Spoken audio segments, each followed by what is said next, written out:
అదే RTV app వార్తల్ని క్షణాల్లో చదివే అవకాశం ఉంటుంది. ఒక న్యూస్ పేపర్, ఒక టెలివిజన్ ఛానల్ మీ చేతుల్లో ఎప్పుడూ ఉంటాయి. బీఆర్ఎస్ పార్టీ నాయకుల మీటింగ్లో కడియం శ్రీహరి గారు మాట్లాడుతూ మా పార్టీని విమర్శించడం జరిగింది. మా గౌరవ ముఖ్యమంత్రి గారిని మరి అట్లనే మా మంత్రివర్యులైన కోమటిరెడ్డి వెంకటరెడ్డి గారిని విమర్శించారు. మరి వాళ్ళు నిన్న మీటింగ్ ఓదార్చడం కోసం పెట్టుకున్నారు. మరి అంత మట్టుకు ఆపుంటే బాగుండేది.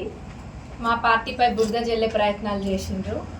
పార్టీ మా ప్రభుత్వం ఏర్పడి నిండా 2 నెలలు కూడా కాలేదు, అప్పుడే మా పార్టీ పైన బురద జల్లుతున్నారు. మరి గత 10 సంవత్సరాలు ఏం చేసిండ్రు ఆ పార్టీ వాళ్ళు అన్నది మేము కూడా ప్రశ్నిస్తాము తప్పకుండా.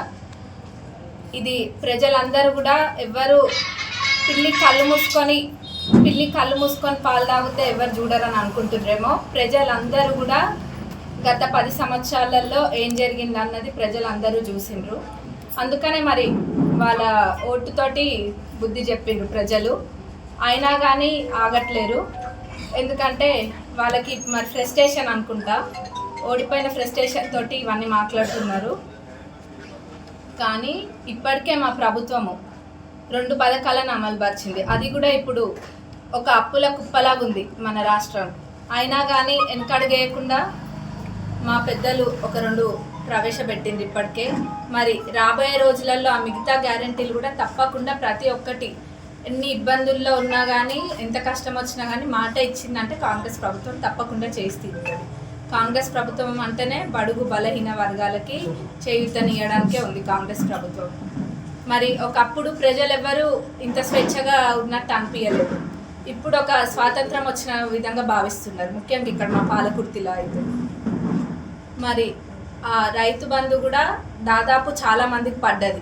ఒక 70% దాకా పడి ఉండొచ్చు, తప్పకుండా 70% దాకా పడ్డది. మిగతాది కూడా మా గౌరవ ముఖ్యమంత్రి గారు చెప్పడం జరిగింది, ఫిబ్రవరి ఎండింగ్ కల్లా ఇంకేదైనా ఉన్నా కానీ అందరికీ పడుతుంది. వాళ్ళకి ఇప్పుడు మరి అంటే ఏమి చేయాలో తోచకుండా ఇవన్నీ విమర్శిస్తున్నారు. 2 నెలలు నిండా 2 నెలలు అంటే 2 నెలలు కూడా కాలేదు, అప్పుడే బయలుదేరిండ్రు మా పైన బుద్ధ జల్లడానికి. తప్పకుండా ప్రజలు మళ్ళీ బుద్ధి చెప్తారు. రాబోయే ఎన్నికలలో ప్రజలు చూపిస్తారు. ఇప్పుడు ఏంటంటే వాళ్ళంతే, రాబోయే ఎన్నికలలో మళ్ళీ ప్రజలని మభ్యపెట్టి మళ్ళీ అటువైపు లాగే ప్రయత్నాలలో ఉన్నారు తప్ప ఇంకేదో మంచి చేయాలన్న ఉద్దేశంతో కాదు.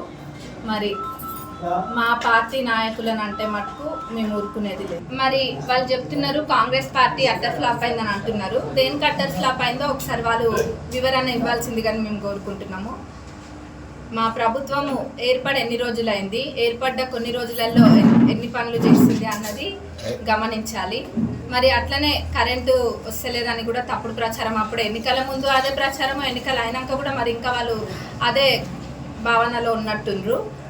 వాళ్ళు ఇచ్చిన దానికన్నా కూడా మా ప్రభుత్వం ఎక్కువ కరెంటే ఇస్తుంది. ఏదో తప్పుడు ప్రచారాలు వాళ్ళు ఇక్కడన్నా మానుకోవాలి. మా ప్రభుత్వము ఇప్పుడు ఇంకా నిజంగా మాట్లాడాలంటే వాళ్ళ ఎమ్మెల్యేలే మా దగ్గరకు వచ్చేటట్టున్నారు. మా ప్రభుత్వం కుప్పగూలడం కాదు, వాళ్ళ కేర్ ఆఫ్ అడ్రస్ లేకుండా పోకుండా వాళ్ళని చూసుకోమనండి ఫస్ట్. ఇట్లాంటి పనులు ఆపి ఇంకేమైనా ప్రజలకు ఏమైనా సేవలు చేసే పనులుంటే అవి చేసుకోండి, మమ్మల్ని మా పని చేసుకొనియండి. మరిన్ని వీడియోస్ కోసం ఛానల్ ని సబ్స్క్రైబ్ చేయండి. లేటెస్ట్ అప్డేట్స్ కోసం వాట్సాప్ ఛానల్ ని ఫాలో చేయండి. అండ్ లింక్ డిస్క్రిప్షన్ లో ఉంది.